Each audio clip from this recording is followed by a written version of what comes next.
हाँ तो बच्चों, कैसे हैं आप सब।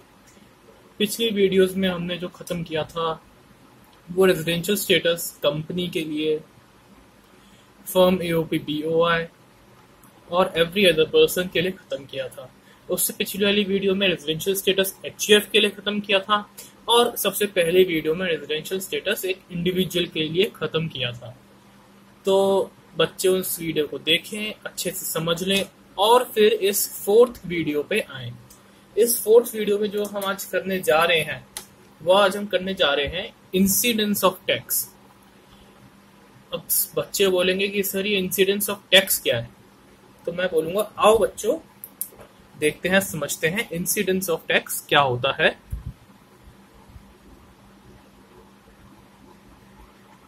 इंसिडेंस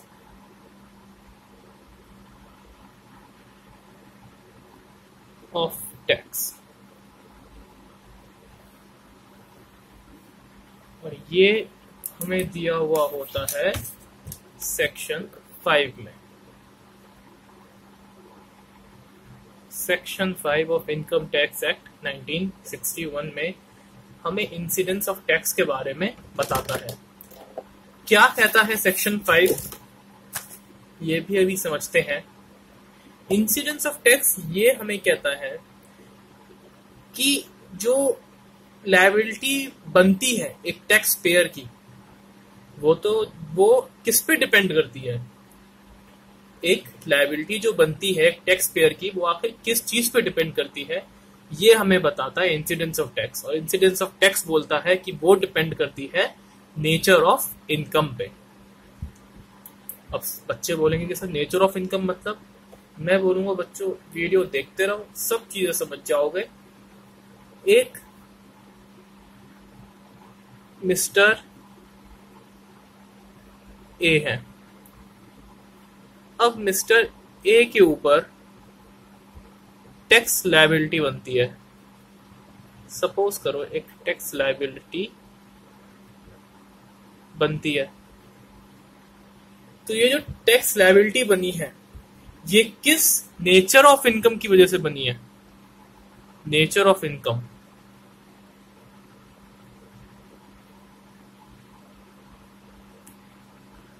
की वजह से बनी है, ये हमें बताता है सेक्शन 5। और नेचर ऑफ इनकम क्या होता है। नेचर ऑफ इनकम होता है इंडियन इनकम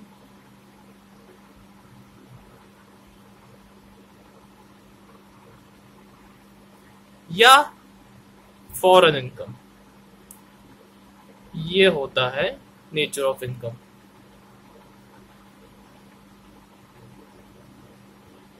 मिस्टर ए ने जो पैसे कमाए, या तो वो इंडियन इनकम होगी या फिर वो फॉरेन इनकम होगी। समझ रहे हो, टैक्स लायबिलिटी मिस्टर ए पे कहां लग रही है, इंडिया में। तो इंडिया में जो कमाए हुए पैसे जिस पे टैक्स लायबिलिटी लग रही है, वो मिस्टर ए ने या तो इंडिया में रह के कमाए होंगे या फिर देश विदेश में कमाए होंगे, any other country except India. Indian income या foreign income, nature of income ये होता है हमारा सेक्शन 5 की जो टैक्स लायबिलिटी बनती है हमारी, वो डिपेंड करती है हमारे नेचर ऑफ इनकम पे। अच्छा सर बस यही कहता है सेक्शन 5। मैं बोलूंगा बच्चों सब्र रखो, बहुत कुछ कहता है सेक्शन 5। आज की लगभग हमारी ये पूरी क्लास सेक्शन 5 को डिस्कस करने में ही निकल जाएगी। अच्छा सर इतना बड़ा है सेक्शन 5, मैं बोलूंगा हाँ, लेकिन आपको मैं एकदम आसान तरीके से समझाऊंगा।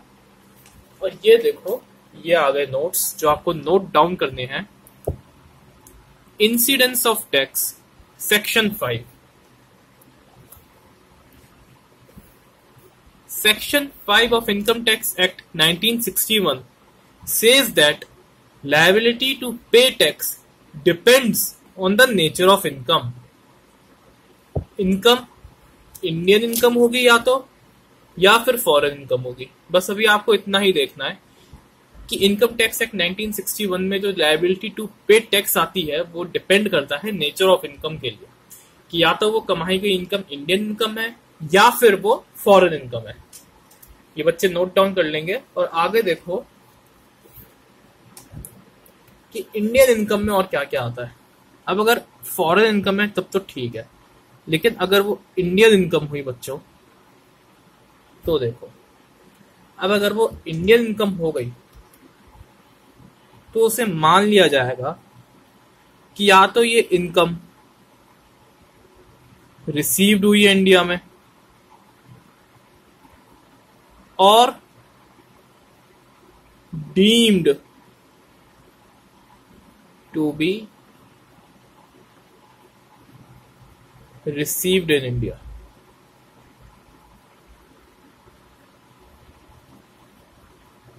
अब इंडियन इनकम या तो इनकम रिसीव हुई है इंडिया में, या फिर deemed to be received in India, कि हमने उसे मान लिया है कि वो इंडिया में ही रिसीव हुई है। सर ये कैसे मान लेंगे? बच्चों इनकम टैक्स एक्ट कहता है, जो एक्ट कहता है वो हमें मानना पड़ेगा। इंडियन इनकम या तो वो इनकम सच में ही इंडिया में रिसीव हुई है कि हाँ भाई मिस्टर ए है, मिस्टर ए ने 5,000 रुपए कमाए और ये मिस्टर ए ने हमें खुद बता दिया कि इंडिया में कमाए, इंडिया में रिसीव करे हैं, इंडिया में मिले हैं पैसे। तो ये हो गया कि ठीक है भाई इनकम रिसीव्ड इन इंडिया। और एक मिस्टर ए ने 5,000 रुपए कमाए और इनकम टैक्स एक्ट ने कह दिया कि भाई ये जो 5,000 रुपए है ना, ये हमने मान लिया है deemed to be received in India है। अब मिस्टर ए कहेंगे ये कैसे मान लिया? तो इनकम टैक्स एक्ट कहेगा घबराओ मत, हम आपको बताएंगे कि ये क्यों माना है हमने, और ये क्यों माना है हमने ये मैं आपको बताऊंगा आगे कुछ मिनटों बाद।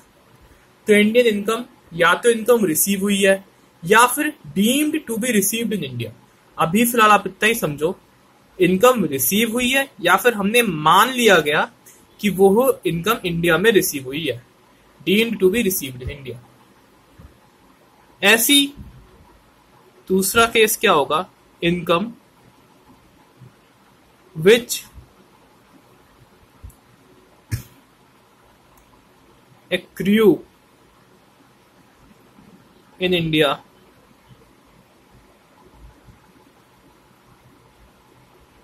or deemed to be accrue in India। बच्चों एक्रियू मतलब इनकम को कमाना, इनकम को रिसीव करना, पैसे हाथ में आ जाना। एक्रियू मतलब इनकम को कमा लेना, पैसे हाथ में नहीं आए। समझ रहे हो? इनकम को आपने कमा लिया लेकिन आपके पैसे हाथ में नहीं आए, फिर भी इनकम टैक्स कहेगा कि हमने मान लिया कि ये पैसे आपने कमाए हैं। अब इसमें दो केस बन रहे हैं कि वो इनकम जो रिसीव हो गई इंडिया में और वो इनकम जो एक्रियू हो गई इंडिया में, जो कमा ली है लेकिन रिसीव नहीं है, लेकिन इंडिया में ही कमाई गई है। समझ रहे हो? इंडिया में ही कमाई गई है, रिसीव नहीं हुई है। और वो इनकम जो इंडिया में ही रिसीव हुई है और deemed to be received in India, या इंडिया में हमने मान लिया गया कि वो रिसीव हुई है, और deemed to be accrue in India, यह हमने मान लिया कि ये इनकम इंडिया में ही कमाई गई है। ये सारा भी आपको आगे समझाया जाएगा क्या है। अब तक के लिए आप ये समझो, इंडियन इनकम दो एक्सप्लेनेशन है इसमें। एक तो इनकम रिसीव्ड कि हमें इनकम रिसीव हो गई, और deemed to be received in India कि हमने मान लिया कि इनकम रिसीव हो गई इंडिया में। इनकम विच एक्रू, इनकम हमने कमा ली इन इंडिया, और deemed to be accrue in India, या मान लिया हमने डीम कर लिया कि हमने बोल दिया कि ये इनकम आपने इंडिया में ही कमाई है। अच्छा सर, हाँ बच्चों कंफ्यूज हो थोड़ा? हाँ सर, तो आओ देखो ये एग्जांपल एक। मिस्टर ए है,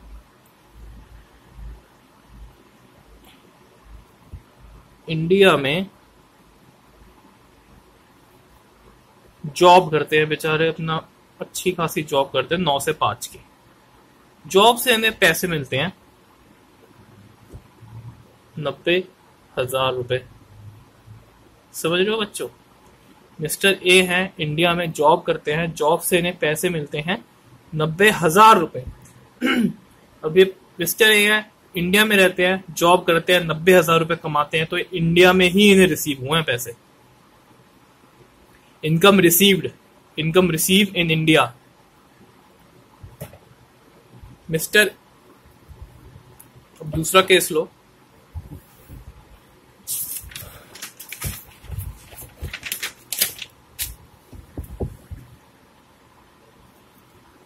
वापस से एक मिस्टर ए हैं,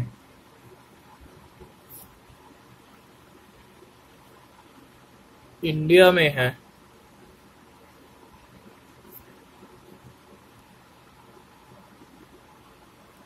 बिजनेस करते हैं,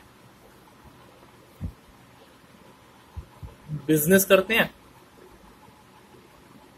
जर्मनी गए,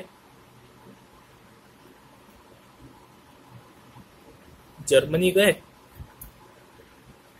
और जर्मनी में इन्हें एक पेमेंट मिली 90,000 रुपए की। जर्मनी में इन्हें एक पेमेंट मिली 90,000 रुपए की। किस पर्पस के लिए मिली? कि इन्होंने अपने बिजनेस से इंडिया में कुछ वर्क किया था। अब ये इनकम मिली जर्मनी में है, मिस्टर ए को ये इनकम रिसीव जर्मनी में हुई, लेकिन ये इनकम एक्रू तो इंडिया में ही हुई है ना। आखिर इस इनकम को कमाया तो मिस्टर ए ने इंडिया में ही है ना, लेकिन रिसीव बाहर हुई है, तो ये हम मान लेंगे कि इंडिया में ही एक्रू हुई है, या फिर हम मान लेंगे ये deemed to be accrue in India है। ऐसे हम इस वाले उसको मान लेंगे कि ये जो 90,000 मिस्टर ए को जॉब के लिए मिल रहे हैं ना, ये इनकम रिसीव्ड इन इंडिया है, या फिर हम मान लेंगे कि इनकम इंडिया में ही रिसीव हुई है। ऐसे कैसे कैसे केस बनेंगे ये मैं आपको आगे बताऊंगा। उम्मीद है आपको अभी तक समझ में आ गया होगा कि इनकम रिसीव्ड और deemed to be received in India का मतलब क्या है। Income which accrue in India, जो इनकम इंडिया में ही कमाई गई है, या फिर हमने मान लिया कि वो इनकम इंडिया में ही कमाई गई है। एक बार बच्चे नोट्स दोबारा देखेंगे और उसके बाद हम आगे चलेंगे। Incidence of tax, section 5 of income tax act 1961 says that liability to pay tax depends on the nature of income. Income Indian income होती है या फॉरेन इनकम होती है।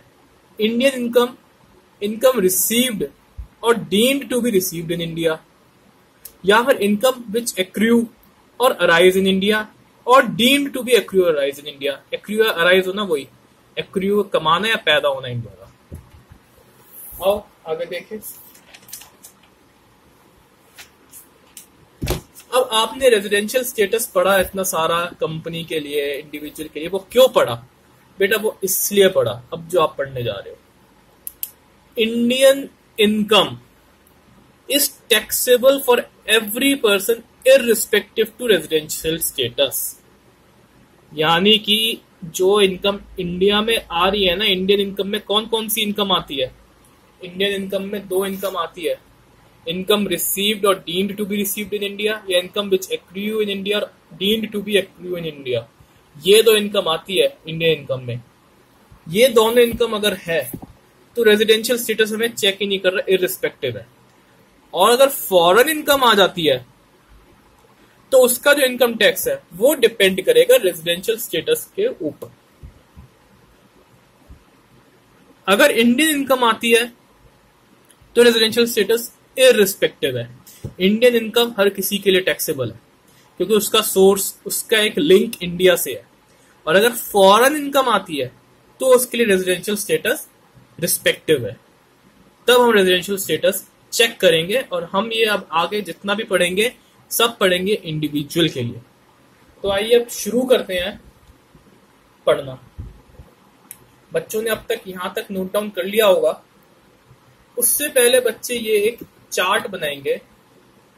ये चार्ट ऐसा बनेगा जैसे मैं आपकी स्क्रीन पे दिखा रहा हूं, एकदम ऐसी इस चार्ट को बनाएं। उसके बाद इसके ऊपर हम समझना शुरू करेंगे। पहले इस चार्ट को कॉपी कर लो, पॉज करके वीडियो, एक पोर्शन मैंने आपको चार्ट का दिखा दिया है। ये रहा चार्ट का दूसरा पोर्शन। उम्मीद है कि ये पूरा चार्ट आपने देख लिया होगा। पॉज करो और एक बार अच्छे से इसे नोट डाउन कर लो। मैं दोबारा दिखा रहा हूं एक बार।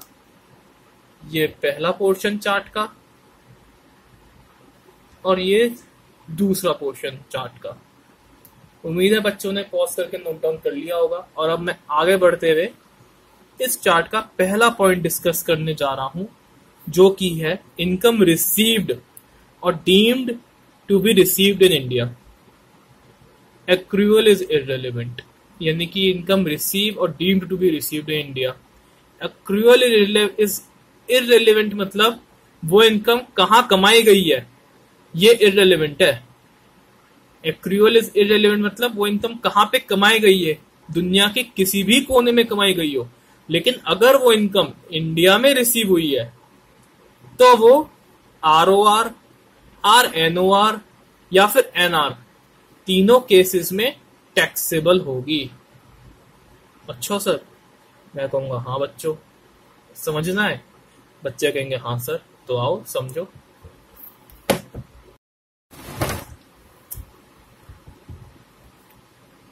तो वापस से अब हमारे पास एक एग्जांपल लेते हैं।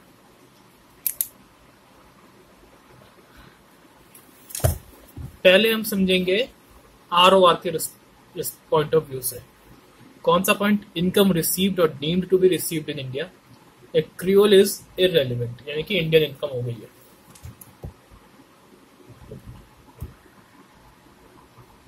मिस्टर ए है, बिजनेसमैन है,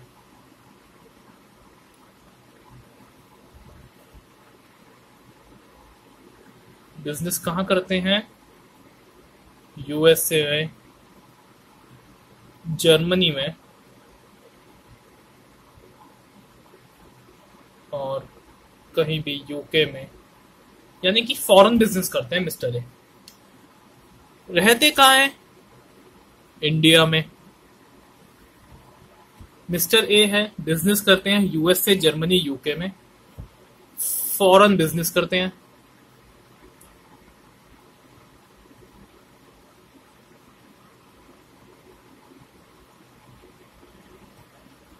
मिस्टर ए इंडिया में रहते हैं और जो इस फॉरेन बिजनेस से जितनी भी इनकम अर्न करते हैं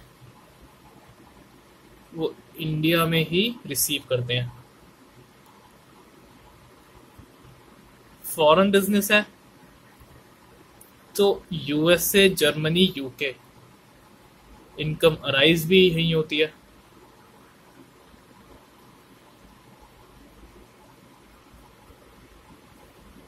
इनकम अराइज भी यहीं होती है, लेकिन रिसीव इंडिया में करते हैं। तो अब यही हमें ये कह रहा है कि इनकम रिसीव्ड, मिस्टर ए ने इनकम इंडिया में रिसीव करी। एक्रूअल इज इररेलेवेंट, इसको ऐसे पढ़ना, income receive, accrual is irrelevant. Income received in India, accrual is irrelevant. Income India में तो रिसीव हुई, लेकिन अराइज USA, जर्मनी, UK में हुई थी। तो ये जो पोर्शन है हमारा, ये इररेलेवेंट है। चाहे एक्रूअल कहीं पे भी हो, अराइज कहीं पे भी हो, इनकम कमाई कहीं पे भी हो, लेकिन अगर इंडिया में रिसीव करी है तो वो इंडियन इनकम होगी। अब यही अगर मिस्टर ए जो है हमारे NR होते, NR मतलब इंडिया में रहते ही नहीं, लेकिन फिर भी इनकम ये इंडिया में ही रिसीव करते, रिसीव इन इंडिया, तो भी ये इनकम इंडियन इनकम ही होगी। चाहे मिस्टर ए NR हो, चाहे मिस्टर ए RNOR हो, चाहे मिस्टर ए ROR हो, अगर इनकम इंडिया में रिसीव हो रही है या इनकम इंडिया में रिसीव हुई मान ली गई है तो वो टैक्सेबल होगी। इनकम रिसीव्ड और deemed to be received in India, accrual is irrelevant, taxable होगी तीनों केसेस में, ROR में, RNOR में और NR में। तो ये पहला केस उम्मीद है बच्चों को समझ में आ गया होगा। बच्चों दूसरा केस देखो, इनकम एक्रू और अराइज इन इंडिया और deemed to so, receipt is irrelevant. वही केस है, सेम केस है, बस इस बार इनकम इंडिया में कमाई जाएगी और रिसीव कहीं बाहर होगी, लेकिन कमाई इंडिया में है तो टैक्सेबल कर दो। आरओआर, आरएनओआर और एनआर के केस में टैक्सेबल कर दो। दो केसेस मैंने पढ़ाए, इनकम रिसीव्ड और deemed to be received. Income आपने कहीं भी कमाई हो, लेकिन अगर इनकम रिसीव करी है इंडिया में, या फिर इनकम टैक्स एक्ट ने ये बोल दिया कि भाई हमने इसे मान लिया है कि आपने इंडिया में रिसीव करी है, तो वो टैक्सेबल हो जाएगी आरओआर, आरएनओआर, एनआर के लिए। और अगर इनकम इंडिया में कमाई है, इंडिया में अराइज हुई है, इंडिया में एक्रू हुई है, या फिर इनकम टैक्स एक्ट ने मान लिया कि वो इनकम जो आपने बाहर रिसीव करी है लेकिन वो इंडिया में एक्रू अराइज हुई है, तो वो टैक्सेबल होगी आरओआर, आरएनओआर, एनआर के केस में। तो यही यहाँ पे पहला पॉइंट था, Indian income is taxable for every person irrespective to residential status. अब उसका रेजिडेंशियल स्टेटस चाहे आरओआर हो, आरएनओआर हो या एनआर हो, इंडियन इनकम, ये दो इनकम इंडियन इनकम में आती है, टैक्सेबल होगी तीनों केसेस में। बच्चों ने उम्मीद है कि ये चीज समझ ली होगी। एक बार इसका मैं एक बार और अच्छे से समझाता हूं और फिर आगे बढ़ेंगे। इंडियन इनकम, कौन सी इनकम? इंडियन इनकम दो तरीके की होंगी, बच्चे फटाफट से बोलेंगे। इनकम रिसीव्ड और deemed to be received. Income accrue और deemed to accrue.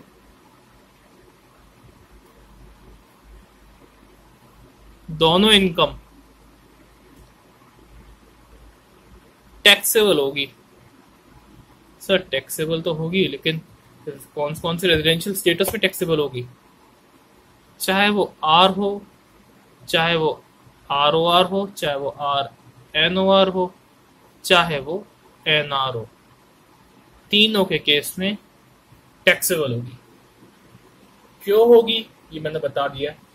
Income receive आपको समझ में आ गया होगा, जो इनकम रिसीव हुई है। डीम्ड टू बी रिसीव, ऐसी कौन सी इनकम होती है जिन्हें हम मानेंगे कि ये इनकम इंडिया में रिसीव हुई है, ये मैं अभी आपको आगे बताऊंगा। इनकम एक्रू, इनकम जो इंडिया में एक्रू हुई है। और डीम्ड टू एक्रू, ऐसी कौन सी इनकम है जो हम मानेंगे इंडिया में एक्रू हुई है, ये भी मैं आपको आगे बताऊंगा। टैक्सेबल हो जाएगी आरओआर, आरएनओआर और एनआर के केस में। तो ये आपने अपनी इंडियन इनकम खत्म कर लिया, जो कि अगर शॉर्ट वे में समझे, कैसी भी इनकम हो, अगर वो इंडियन इनकम है, अगर वो इनकम रिसीव्ड और डीम्ड टू बी रिसीव्ड है, अगर वो इनकम एक्रू और डीम्ड टू बी एक्रू है, तो वो टैक्सेबल होगी आरओआर में, आरएनओआर में और एनआर में। ये एक शॉर्ट समरी है इस इंडियन इनकम में, इंसिडेंस ऑफ टैक्स सेक्शन 5 में। अब हम आगे बढ़ते हुए फॉरेन इनकम के बारे में डिस्कस करेंगे। फॉरेन इनकम देखो यहां पे, इनकम एक्रू और arise outside India and received outside India.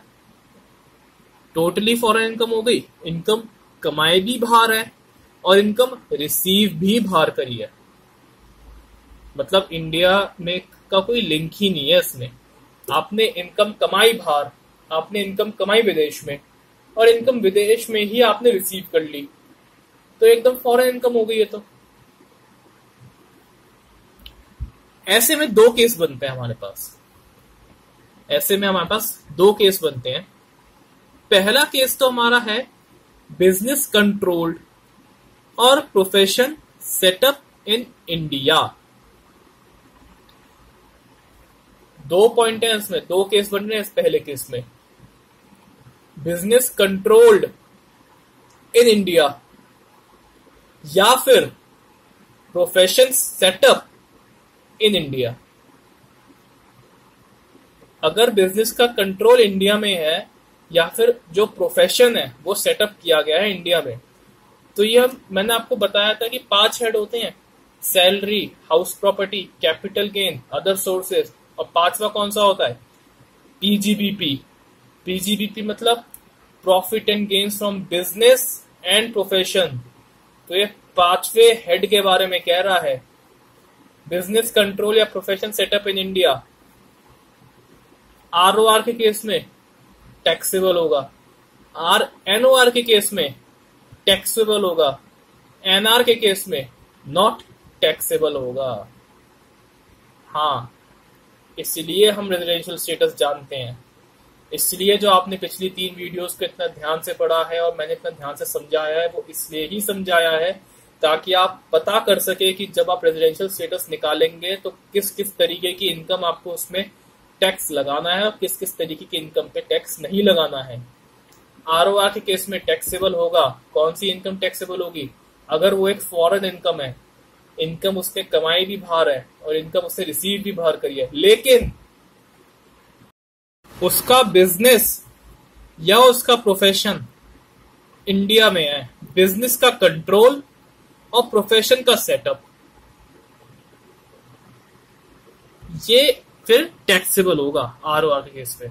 ऐसी ही एनओआर के केस में और एनआर के केस में अगर उसका बिजनेस कंट्रोल या प्रोफेशन सेटअप इन इंडिया है भी तो भी नॉट टैक्सेबल होगा।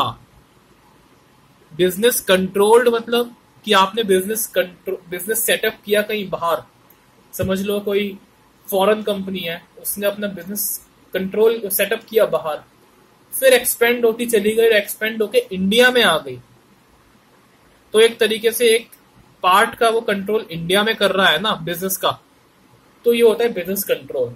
सेटअप करना मतलब उसने शुरुआत वहीं से करी।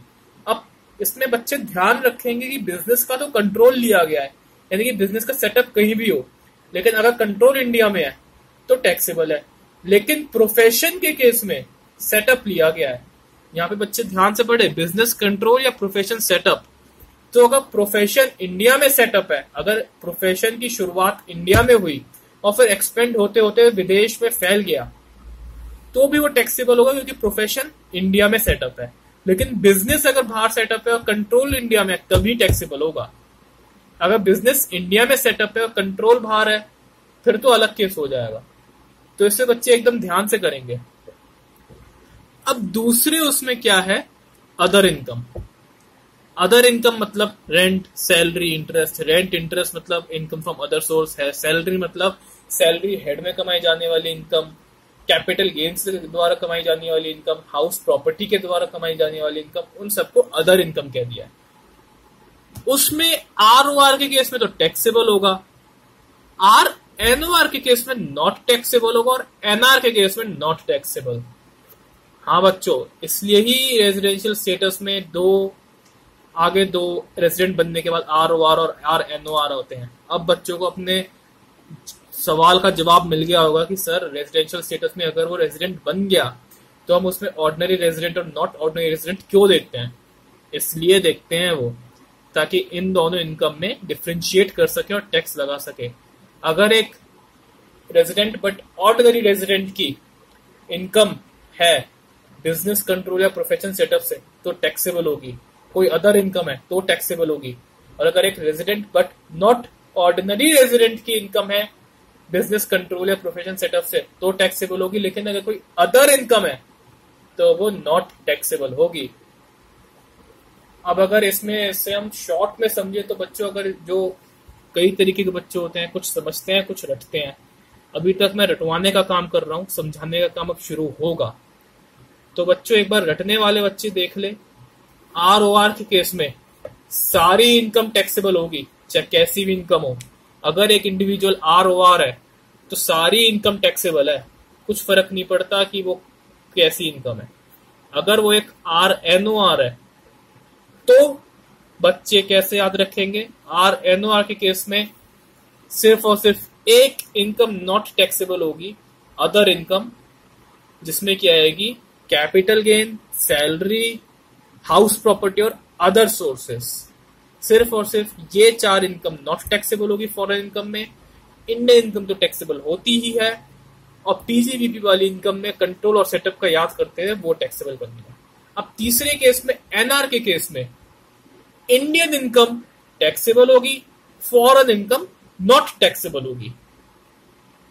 आरओआर के केस में इंडियन इनकम हो चाहे फॉरेन इनकम हो टैक्सेबल होगी। एनओआर के केस में इंडियन इनकम तो टैक्सेबल होती ही है, फॉरेन इनकम में अगर पीजीबीपी के द्वारा है तो कंट्रोल सेटअप को ध्यान में रखते हुए टैक्सेबल करना, और अगर अदर इनकम है तो नॉट टैक्सेबल कर देना। एनआर के केस में इंडियन इनकम तो टैक्सेबल होगी ही और फॉरेन इनकम नॉट टैक्सेबल होगी। अब एक 3 पॉइंट्स हैं, इन्हें अब बच्चे नोट डाउन करेंगे और फिर समझेंगे। बच्चों पहले से नोट डाउन कर लो। और अब देखो, if an Indian income is taxed on accrual basis then it is not taxed on receipt basis. किसी इनकम पे हमने एक्रूअल के टाइम पे टैक्स लगा दिया, तो जब वो रिसीव होगी ना तब उस पर टैक्स नहीं लगेगा। ये तो कॉमन सी बात है, डबल टैक्सेशन हो जाएगी ऐसे तो। Income should relate to previous year, past untaxed income are not included. बच्चों जब एक प्रीवियस ईयर में जब आप असेसमेंट ईयर की कैलकुलेशन करते हो तो उसमें सिर्फ और सिर्फ वो वाली इनकम लेंगे जो प्रीवियस ईयर में कमाई गई है। अगर वो प्रीवियस ईयर से पहले की ईयर में कमाई गई है ना तो उसे इंक्लूड मत करना। ये पॉइंट आपको आगे भी याद रखना है कि एक असेसमेंट ईयर में कैलकुलेट करते हुए इनकम प्रीवियस ईयर में कमाई गई जाने वाली इनकम को ही इंक्लूड करना है, पास्ट अनटैक्स्ड इनकम को इंक्लूड नहीं करना है। उनका क्या ट्रीटमेंट होगा ये आप आगे जाके समझ जाओगे, लेकिन अभी के लिए इतना याद रखना। Income will be taxed on receipt basis not on remittance basis. Sir ये क्या कह रहा है? मैं कहूंगा बच्चों ये कह रहा है रिसीव करना और रेमिट करना, इनमें फर्क होता है। अच्छा सर, मैं कहूंगा हाँ सर, हमें तो यही नहीं पता कि रेमिट का मतलब क्या होता है। आओ बच्चों समझाए तुम्हें रेमिट का मतलब।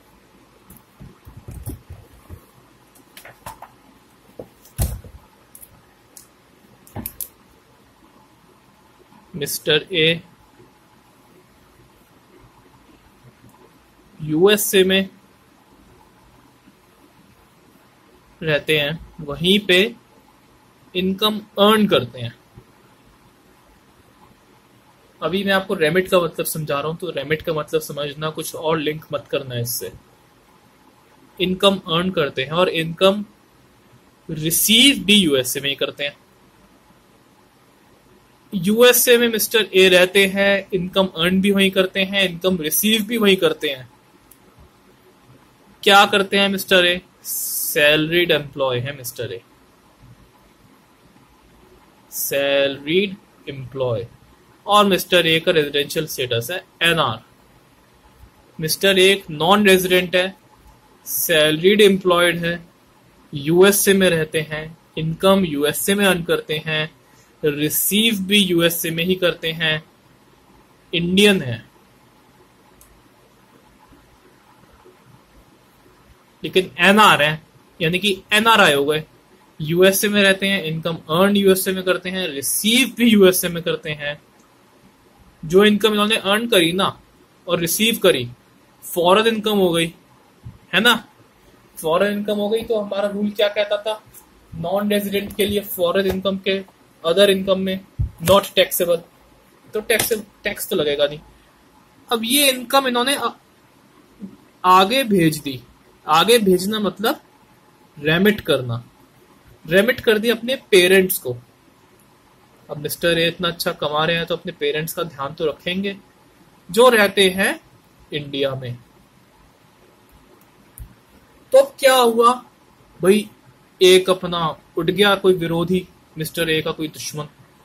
उसने क्या करा, जाके गवर्नमेंट से बोला कि गवर्नमेंट, आपको पता है कि मिस्टर ए हैं, इंडिया में इंडियन है ना वो, और यूएसए में जॉब करते हैं और सैलरी यूएसए में कमाते हैं, और वो इनकम जो है ना यूएसए में कमाते हैं और रिसीव भी यूएसए में करते हैं, लेकिन वो इनकम भेजते इंडिया है अपने पेरेंट्स के पास।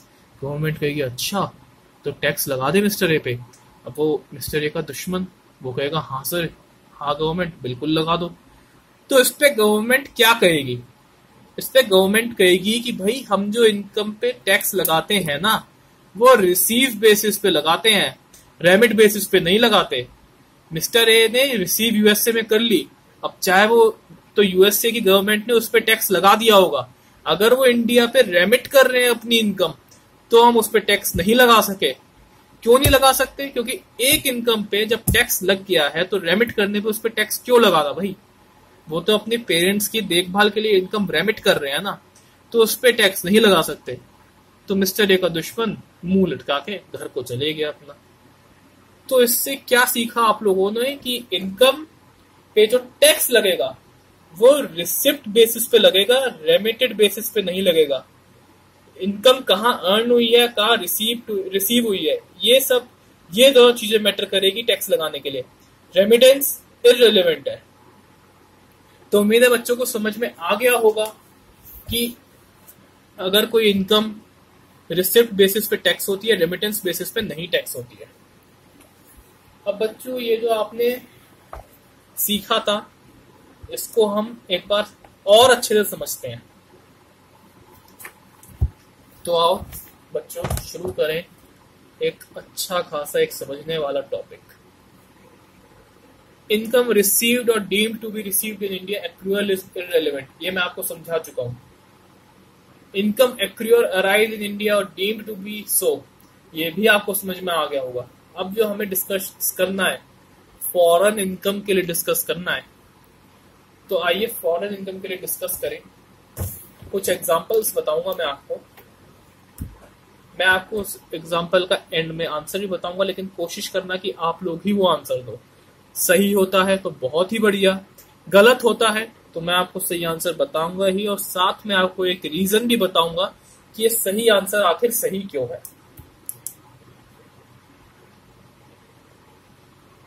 मिस्टर ए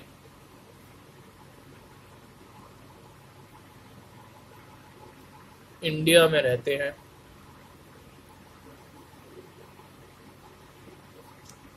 इंडिया में सैलरीड एम्प्लॉय है, यानी कि इंडिया में ही सैलरी रहते हैं। बस अभी के लिए इतना ही। तो बच्चों क्या करेंगे इसका? इनकम रिसीव्ड और अर्न, ये तो इंडिया में ही है सर, तो इंडिया में इसका टैक्स लगेगा मिस्टर ए, चाहे रेजिडेंट हो चाहे नॉन रेजिडेंट हो चाहे कुछ भी हो, मिस्टर ए पे तो टैक्स लग जाएगा इंडिया में।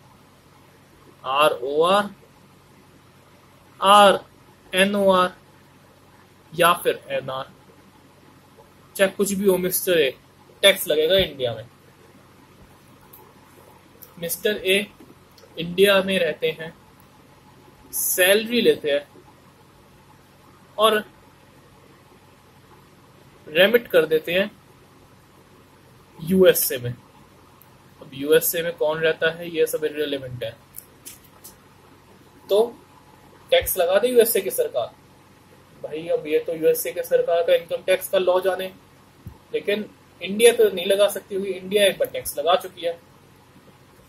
अब वापस से देखना,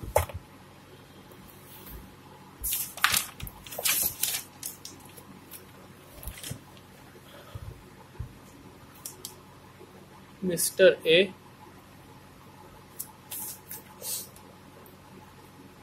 business setup in India,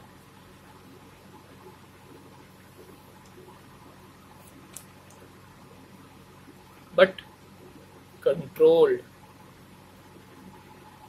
from USA.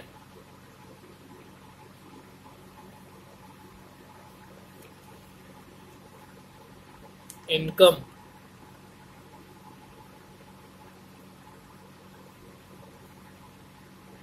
earned and received in USA. क्या करें सर? मिस्टर ए है, बिजनेस तो इंडिया में सेटअप है लेकिन कंट्रोल यूएसए से करते हैं। इनकम अर्नड और रिसीव्ड भी यूएसए में करी है। तो सर क्या करें अब बताओ? भाई मिस्टर ए पे टैक्स इंडिया लगा दे क्या? बच्चे फटाफट से बोलेंगे नहीं। क्यों नहीं? इसकी वजह से बिजनेस कंट्रोल्ड इन इंडिया होना चाहिए। यहाँ पे बिजनेस सेटअप इन इंडिया लेकिन कंट्रोल यूएसए से है। तो इसलिए अगर मिस्टर ए आरओआर हुए तो टैक्सेबल, आरएनओआर हुए तो भी टैक्सेबल, लेकिन अगर एनआर निकले तो नॉट टैक्सेबल। अगर सेम एग्जांपल यहां पे हटा दो और सैलरी या अदर सोर्सेज वाले इनकम ले लो, फिर क्या होगा? अर्नड और रिसीव्ड भी यूएसए में हो रही है और मिस्टर ए सैलरी और ये सब ले रहे हैं। तो आरओआर के केस में तो टैक्सेबल, आरएनओआर के केस में नॉट टैक्सेबल और एनआर के केस में नॉट टैक्सेबल। तो उम्मीद है बच्चों को इस वीडियो से इंसिडेंस ऑफ टैक्स समझ आ गया होगा। थोड़े बहुत टॉपिक और रह रहे हैं, वो अगली वीडियो में करवाते हुए फिर इसी टॉपिक पे थोड़े बहुत क्वेश्चन हम सॉल्व करेंगे। अभी आपकी एक वीडियो क्लास और लग जाएगी इस टॉपिक को समझने में, लेकिन फिर आपका इंसिडेंस ऑफ टैक्स एकदम कंप्लीट हो जाएगा। और फिर जो थर्ड वीडियो क्लास इस क्लास के बाद आएगी, उस वीडियो क्लास में हम कुछ क्वेश्चंस करेंगे इस टॉपिक के ऊपर। तो तब तक के लिए tata, bye bye, see you.